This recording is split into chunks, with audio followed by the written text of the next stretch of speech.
All my people, can I get a hello? Hey yo, welcome back to another episode of the Hello Effect Podcast with me, your host Seek, aka Mr. Hello. Hey yo, before I get into my special guest, I want to thank all my supporters for hitting that subscribe button, for liking, following, sharing, man. And if you're an artist that want to be seen and heard, make sure you hit the follow button, subscribe, and send me a DM, man. You know what I mean? But without further ado, I'm going to allow my special guest to introduce himself. Let him know who you are, where you from, and what is it that you do. I'm a rapper, bro. I'm an MC, okay. Kommerical Ave, Kyle, Cliffside Park by way of Jefferson, New Jersey. I'm from the Sticks, still big Jersey.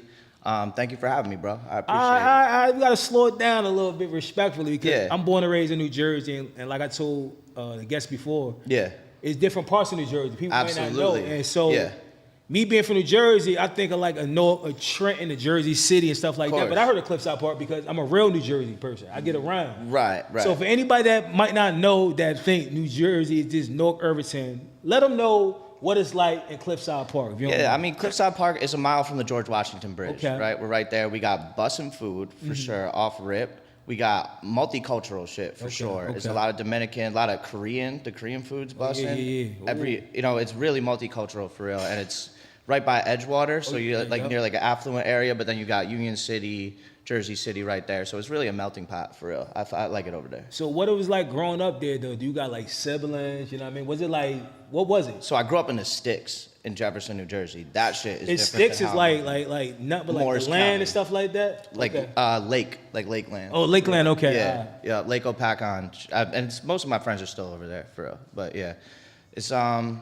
You know, I still go back for partying, boats and shit like that, but everyday life, not for me over there. Yeah, because I wouldn't, like, I'm trying to figure out, like, now, like, how do you get introduced to hip-hop? You know what I mean? Like, is it a hip-hop scene out there? Like, is it, like, tell us about that. Quiet as kept. I mean, a lot of people moved from New York to over there. So, like, a lot of the hip-hop scene, as small as it was, there was one studio, shout out to Tub Life Studios, that really started.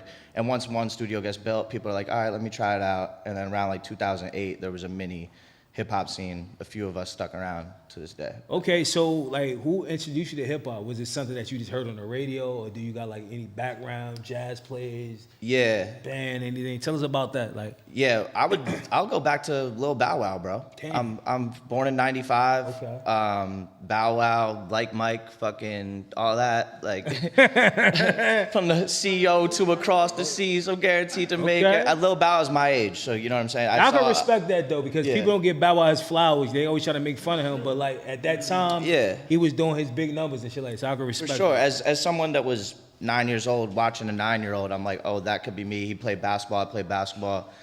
I like 50 Cent too. My older cousins like 50 Cent, Eminem. The Game was my favorite rapper for a little bit, but before that, what really put me on, I wouldn't sit up here and lie to you, it was Bow Wow, bro.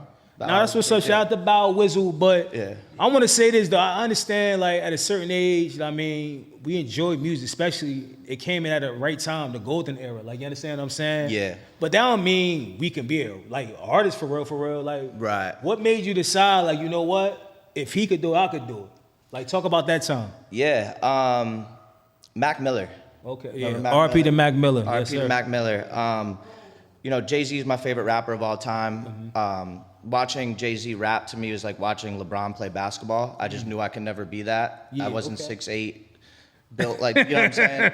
But watching Mac Miller is more like me watching, I speak in basketball analogies a lot. I got you. Watching Mac Miller is like watching Jalen Brunson. You're 6 foot, you're unathletic. I could be you. If like in my best case scenario. Damn, shout out to the Knicks fan. They probably hurt by that. I don't know. No, I'm a huge Knicks fan. That's what I'm saying. Okay, all right, that's what's up. Yeah, so I'm saying is Jalen Brunson's realistically great. To me, I saw myself in Mac Miller. So that's it's possible. Yeah, right. Right. That's what really made it feel like, all right, like Hove's my favorite rapper. Mac Miller's the person that made this seem possible for me, for real. All right, so let's tell about the time when you went into the studio, start pursuing this music career of yours. Like, so Tub Life was maybe like back in the day, really So Amazing Studios. You heard of So Amazing Studios? Nah, I'm gonna have to Google after this though. Clifton is where, so at the time I recorded my first mixtape, 2015, Fetty Wap was upstairs recording Trap Queen, Oh, word? all that shit. This is in Clifton, off like Route Oh yeah. 3, Patterson. Okay. Is it dude the producer that own it? So the engineer I work with was Sez Beats. Shout out to Sez Beats. He was downstairs, so there's a red room, basement room, and then there's the upstairs studio. I didn't even go up there. You know what I'm saying? But it's the studio that all that magic happened with when Fetty Wap was on that crazy run, 2015. I was in the studio, seeing them go in and out, nice cars, and I'm just like, that could be you, right? Yeah. Well, that's another one that maybe seemed like it's possible. I'm like, oh, Fetty Wap is right there. You know what I mean? So who's the first person you allowed like let them hear you rap and whatever? And what was their feedback? Because yeah, I mean the park, really. Like I just just playing basketball. I would start using other people's rhymes, put my name in it, and then slowly start to like get confidence from that. And then I started to really become an MC through that, actually just a cappella bullshitting for real. And it would be crowds of people. Yeah. All right, so like 2025, like who's some of your favorite artists? You know what I mean? Because I feel like you say MC. Yeah. People that really use that word gotta like some of the greats and stuff like that. No doubt. I mean, Clips just dropped this week, so that's top of mind. I'll keep it in Jersey. Ransom. Oh yeah, shout out to Ransom. Is really rapping well right now. Everyone out of Griselda. Stove God Cooks is one of my favorite rappers. I think hip hop's in a really good place. You hear a lot of people complain about hip hop. I think as far as like on the lyrical side, you really dig deep into it. There's better shit going on now. Like right now. Before, yeah. Why do you feel like it's like that now? Like you think that wave is over, like far as like drill, or is always gonna be a certain spot for that? Or people just tired of that shit because it's what it's bringing. You know what I mean? What they say, like movies imitate reality or something like that. If I'm saying it right? Yeah, art reflects reality. Yeah. Yeah, I think there's room for everything now. Okay. You know what I'm saying? Everyone has a niche. I think it's really important that everyone has a voice. Like I think that there's space for that drill shit. You know, I like the drill shit when I'm in certain moods. You know what I'm saying? Like I'm in the gym type shit. You know what I mean? But like when I'm at home, I work a 9 to 5, bro. I'm not trying to kill people like at my desk. Yeah. But that lyrical shit really could resonate with me. That's like I'm a rapper, you know what I'm saying? I'm really more so like learning from it half the time. So I think that niches are important, and I think now more than ever you control your own algorithm. So there's space for everything. That's a fact. The media doesn't dictate what we consume. We dictate what we consume based off how we control our own algorithm. All right, so you said you got a 9 to 5. Is your music something that you hopes that could change your life? You won't have to work a 9 to 5, or is this something you doing because you enjoy it? Yeah, I mean, money is very important to me. Okay. I'm not gonna hold you. Okay. I like what C said about music, and you know, this is off camera, but music being a bill. Oh yeah. And I really like for now, I do look at it like that. Like, it's as soon as I log off. I work in digital media marketing. You know what I'm saying? So a lot of this shit does work hand in hand at the same time. Everything I'm learning can be applied. As soon as I log off, especially when I was in album mode, it's like right to work on this shit. So you know what I mean? So it's simultaneous. Like, you know, when this takes off, I'm sure there'll be a money number that I decide if I start making more from this shit than I do from work, I'm out. Oh, I get it. So as far as a support, you feel like you're getting the support, like far as your music, or do you care about support? Because some people don't need that to continue pushing. Like, you understand what I'm saying? Some people just push, this is what I want to do. I love it. This is my passion. Fuck if you like it or not, somebody gonna like it. It's more so the latter, right? Okay. Because I know my friends and your friends, and I'll look at the camera for this, your friends are not your demographic. Just because they're your homeboys, you grew up with them, the type of music I make is not the shit that's in their playlist. I'm not going to force the type of music I make down their throats just because they're my boy. It's unrealistic. Okay. You know what I'm saying? Like if I was a jazz musician or I was in a symphony or some shit, I wouldn't say like, yo, check out my shit. You know what I mean? So I don't know why in hip hop we look at it any different. Like, yo, my homeboys, yo, they don't fuck with my shit, man. I'm like, listen, did your homeboy listen to drill music and you're a boom bap rapper? There you go. You have your answer. That makes sense, yo. Yeah. So don't take it personally, man. All right, so like you said, if you're a boom bap rapper and your friends listen to drill music, they ain't gonna listen to your shit. But like, let's be honest. What if your friend listens to some bullshit? You know you better than that particular artist, especially if they doing the same style you doing. Oh, if you feel any type of way, it's like now you still can't force them. All right, so if they're into the same style of music and I know I'm nicer, I'll say something. But why would you feel any type of way? You feel like your friends support you? No, it was not even support. I'll try and convince them. Okay. Be like, oh, you like, I'll A/B test it. Okay. Like he said X, Y, Z, and then I'll be like, but I said boom, bada, bop. And let's really think about it. Like, do so you a not debate, fuck like, look, I said this shit, he said this, my shit better. Let's be honest. Yeah, just like how we would argue in the barbershop over who's better, but I would just be vouching for myself. Nah, you know what I mean? Like, you just turn into a fan of yourself at that point. But I won't do it if it's a drill rapper or some shit, because we're just playing a different game. Yeah, you know what I mean? yeah. So you'll never let the lack of support stop you from whatever your journey is in the music? Nah, man, I know I'm tough, honestly. Like, I've been rapping for a while. I took a while off of rapping, and, you know, it took... Why, though, if you don't mind me asking? Was Yeah. it like personal, financially?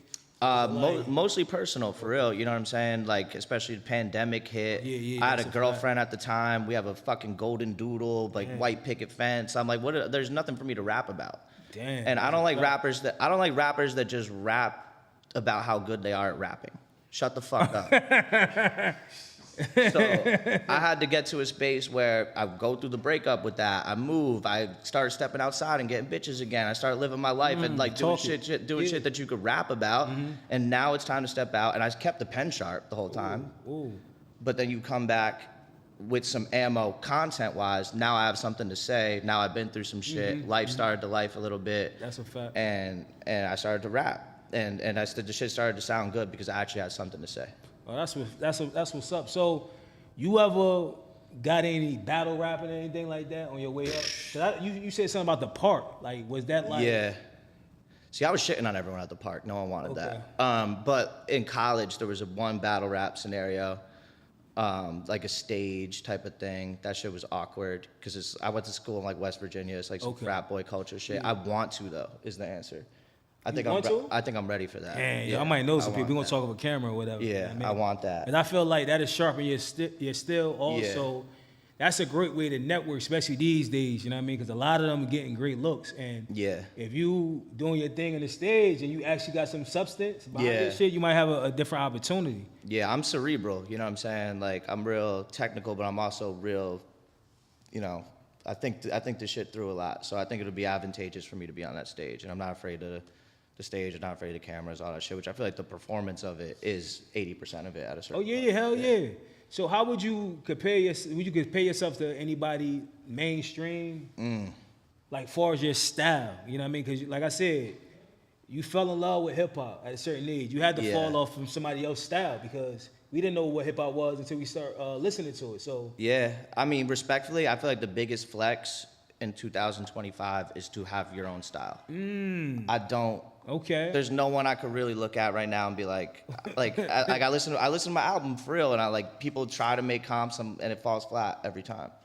Like I really just don't think I sound like anyone. You know, maybe the beats might sound like something, maybe a pocket here and there, but really if you listen to it as a collective, there's no one that really sounds like me right now. Now that's a fact. So you saying you appreciate hip hop? Absolutely. You know what I mean? Because I feel like over in America, they don't appreciate as much as they do in the UK. Like, you understand what I'm saying? They really appreciate hip hop, especially the ones that paved the way before us. Like, you understand what I'm saying? Right. So you're a student of the game. You want to learn. You want to make yourself better. You ain't just writing shit like, nah, hell no. So you'll take constructive criticism. Absolutely. If somebody say like, nah, yo. Yeah, and no one's a bigger critic than me, first of all. Like, these 16 joints on my album, this is 16 of 125 type shit. You know what I mean? Like, I'm throwing away records that people that like it, they're like, how could you throw that away? I'm like, this, this pocket right here wasn't it. I know I could make a better version of this song. You know? So yeah, I'm definitely open to criticism for sure. So you always pushing yourself because you know you could do better. Yeah, and that's probably a big reason why I took so much time off. Like back to what I was saying, like I'm like, all right, I'm rapping well, but what the fuck am I talking about at the end of the day? So I'm like, I'm not rapping, I'm not stepping out until I really have something to talk about. That's what's up. Something to say. Yeah. So who's your biggest critic though? Like, is it like your mom, a loved one? Because it got to be somebody that you go to, like, yo, what you think about this? David Price, man. Shout out to David Price. Who's David Price? Who's that? Day One from Jefferson. He's from the Bronx originally. That's what's up. Shout out to him. We went to West Virginia University together. So we went to high school together, then went to college together. So he heard the whole, not only the progression of the music, but me as a person. And from high school to college. So he hears, not only does he hear the music, but he could tell when I'm being dishonest with myself or I'm not giving it all the way up. Like there's more there. So I would say one person, a bunch of people. Shout out to Cole Fam, Jake Jaster, Jay Darko. There's a bunch of names like that I send shit to that I respect opinions. But I would say my man Price for sure. All right, that's what's up. So, like, as far as like performance and stuff like that, are you outside performing? Or are you into performing? Like, what's going on with that part of your music? Yeah, so I just dropped June 6th, so I'm freshly outside. I'm trying to do more shit like this. Okay. I'm reaching out to open mics. You know, I reached out to you. I'm trying to get that. Okay. I need that experience. I've been on stage back then when I first dropped music, 2015, open mics and shit. Oh, yeah. But I need to get back outside. I'm looking forward to it too. Oh, definitely. You know what I mean, off camera, I could definitely, you know, that's what we do on this podcast. We don't gatekeep. As soon as I find information, anybody interested, shows, and let me be very clear, some of them might be free, some of them not, but it's an opportunity. And doubt. I'm gonna say this too. Hire a camera person to record that. Content is very important. Don't have your friends and shit like that fucking up your good shots, because you're gonna be mad as fuck, because you never know who's gonna be outside and you never know who you might bump into. So you always gotta be ready, like respectfully. Nah, that's good advice, bro. For real. Nah, that's what's up. So let me say in the next 5 years, where you see yourself as far as your music? Yeah, I mean, so the thing is, this is hip hop for me, right? If it doesn't work out for rap, when I was 19, right, I was managing my boy, RIP Bandana Split. Okay, RIP. I was working for Chuck D, Public Enemy. Shout out to Chuck D. As an intern. I was working for the local radio station. So, and I was rapping on the side, but I was always looking at myself as like, all right, if my boy's 50 Cent, I'm Lloyd Banks. You know what I'm saying? I never felt like the main character, right? And it's back to that content shit. So it's really about building up that confidence to become the main character for the first time. You know what I'm saying? Because I always felt more comfortable behind the scenes. Right now, there's no behind the scenes looks for me. I got to create the opportunity for myself. So this is literally month 1 of me trying to become that main character. So to forecast 5 months would be disingenuous, honestly. I can respect that. So what do you need though? You know what I mean? Since you back on the field, like anybody that might watching this, they could be DJs, they could be party promoters, they could be photographers. What do you need as an artist, yo, to be successful, especially in 2025? I want to lock in. Okay. 1 producer, 1 engineer, 10 tracks. I was just listening to the Clips album, and I'm like, they were in one spot, 1 engineer, just Pharrell, just Malice, just Push. And you hear it, you know what I'm saying? I'm like, my shit is a fucking hodgepodge of this producer I got from YouTube over here, this guy had to pay for this. I'm like, I just want 1 cohesive sound, 1 singular focus. I want to lock in with 1 producer. That's like really what I want to do. Yeah, I feel like they got to bring that shit back. You know what I mean? I was telling a bunch of artists I interviewed before, like, yo, how do y'all do y'all writing sessions? Like, because when I came up doing it, it'd be a group of us right now. We writing with the beat on. Somebody gonna spit this shit out loud. You hearing your shit getting motivated, like, I'm about to write my shit better. It was like a little friendly battle to help. You might go to the other room. Yeah, exactly. Now everybody wants to send shit. I'm sending. No, let's get a vibe. Let's create a vibe. Yeah. Like energy. Like, you understand what I'm saying? So, who's your super collab if you had the opportunity? I don't give a fuck if they bigger or smaller. I mean, you want me to go to like Hove? Like how we... Whoever you want. It's your life. Anything is possible in this world, man. Nah, I won't do that, man. Since I'm a rapper, right? Okay. So I don't need another rapper on a rap song. Give me like Ari Lennox. Give me like Coco Jones. I want like an R&B songstress, some sexy shit to really take me out of here. I think that I need R&B music on the hook to take me home on some like... If I were to catch one, it would be with help from a female on a hook. I really think that would be the space that I'm trying to get in. All right, so tell me about the motivation around your album or whatever. Yeah, so Cheaper Than Therapy, as I was mentioning, was the inception of me deciding to rap. Kommerical Ave was also my decision to move. I broke up with my girl, go live on my own. I moved to Kommerical Avenue. The name of the file was just the location that I was at. Okay. I ended up sticking with it. Cheaper Than Therapy was I felt like I was going through some shit. Therapy literally, and everyone's like, yo, you need to go to therapy. I'm like, that shit costs some money. I'd rather just yell into this XLR. And that's really, it's quite that simple. And even if, some of the songs are introspective, some of them are emotional, but even the songs that make me feel good and I'm feeling myself, that shit's still therapeutic as well. Just talking my shit and just rapping. So quite simply, just literally Cheaper Than Therapy. Shout out to United Healthcare for not covering me, because that's what made this album possible. So, like, far as like production, this was like random people, like producers you seen, you was digging the beat, and I made 2 of the beats, 2 of the 16. Yeah. What's the name of them? Simpler Times and perfectionist. Oh, that's what's up. You're a producer back. That's what's up. Yeah, and I did like some post-production. Yeah, when I was, COVID and shit, I got an MPC, started banging on a little bit, chopping samples and stuff like that. Never felt comfortable, like, for being my full shit, but, like, if I have an idea for a sample, I could bring it to life type shit, yeah. I wouldn't put myself next to, like, great beat makers and call myself a producer, though. Oh, that's what's up. So you working on your craft then, like? Yep. All engineered by me. Everything's me, besides the beats I stole off of YouTube that people are starting to come collect for.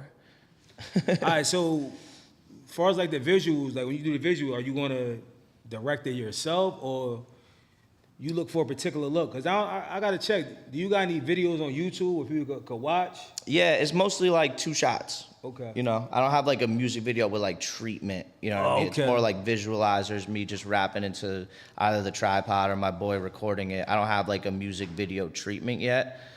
I want to make the right song for it. You know what I mean? A lot of my shit's straight rap shit. I want to make a music video like storytelling. Like when I get a budget, I think I still need to like make that record. For now, it's visualizers, like which is me just rapping into the camera. But music videos, but the concept of a music video is kind of lost. It's not some shit you would see on MTV. It's some shit you would see on Instagram, which to me is the difference. All right, so you said your album though was motivated by COVID and you breaking up with your girl. Essentially, yeah. All right, so if your album is successful, are you gonna hit your ex-girlfriend up like, yo, I appreciate you for doing that shit to me? So she wanted to move to LA, and I didn't, and that's why we broke up. Damn. Yeah, so no is the short answer. Funny question though. Nah, that's what's up. That's what's up. So before we get up out of here, man, just let the people know, you know what I mean, with it being 1,000,001 rappers out here that's trying to break into the music industry, why should they stop doing what they're doing to support you? Transparency. I'm a regular person. As I mentioned, I work a 9 to 5. I think a lot of rappers are trying to be someone that they're not. I think it's still important to live a life and have something to talk about and really bring a perspective, a POV to what I think a lot of people are going through, have gone through, or are about to go through, and I provide a unique perspective on that. And it's regular in a still entertaining way. I'm not trying to kill anybody. Any shit I did, anything crime related, there'll be a little bit of that in there. It's not gonna be a whole bunch of it. It's really gonna be regular people shit with a regular person perspective, and I think a lot of people could feel that. That's what's up. That's what's up. I appreciate the honesty. All right, so once again, let the people know where they can follow you at, where they can support you at, and once again, not to sound like a broken record, what you got coming? Yeah, so Cheaper Than Therapy is out now. That's the project I'm really trying to push. Okay. Kommerical Ave is my artist name. That's Kommerical Ave with a K. More visuals coming, as I mentioned, more shows, hopefully. As I mentioned, hope I might start battling soon. I might start dissing people. If you want to diss me, fuck with me. I'd rather do it that way. And just more music, bro. More music. That's what's up. You know what I mean? I want to thank, Kommerical Ave Kyle for pulling up on me at the Hello Effect podcast. And children, once again, he's not a killer. It's okay not to be a killer. And he wanted to send his message to his ex-girlfriend, like, look, I made it. I made it. You know what I mean? Now, make sure y'all stop what y'all doing and support him. You know what I mean? Dope artists. Tap into his world, man. We need more supporters to support their locals because we need the next whoever he want to be. Like, so don't miss out on this episode. Hello.